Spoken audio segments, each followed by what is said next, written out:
Hi this is Arijit Singh. मेरा एक बहुत ही स्पेशल गाना। প্রিন্স সিনেমা হতে যাচ্ছে বাংলাদেশের সবচেয়ে ব্যয়বহুল সিনেমা। এই সিনেমায় শুধু বাংলাদেশের আর্টিস্ট নয়, ভারতেরও আর্টিস্ট রয়েছে। সিনেমাকে কেন্দ্র করে নানা রকমের উদ্যোগ নিচ্ছে সিনেমাটির পরিচালক এবং প্রযোজক। শোনা যাচ্ছে সিনেমাটির শুটিং ইতিমধ্যে শুরু হয়ে গেছে। দেশের বাইরে সিনেমাটির শুটিংয়ে অংশ নিয়েছেন মেগাস্টার শাকিব খান।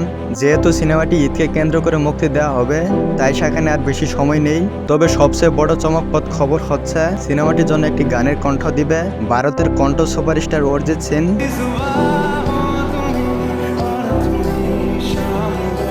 এবং গানটির জন্য ইতিমধ্যে প্রিপারেশন নিয়ে নিচ্ছে অরিজিৎ সিং।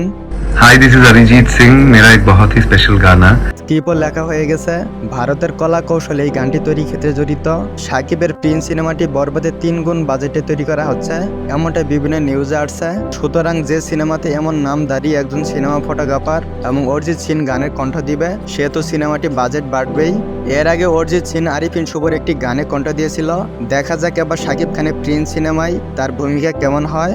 সো ভিউয়ার, শাকিব খানের প্রিন্স সিনেমায় অরিজিৎ সিংয়ের গান শুনে আপনার মতামত কি তা ভিডিওর নিচে কমেন্ট বক্সে জানিয়ে যাবেন।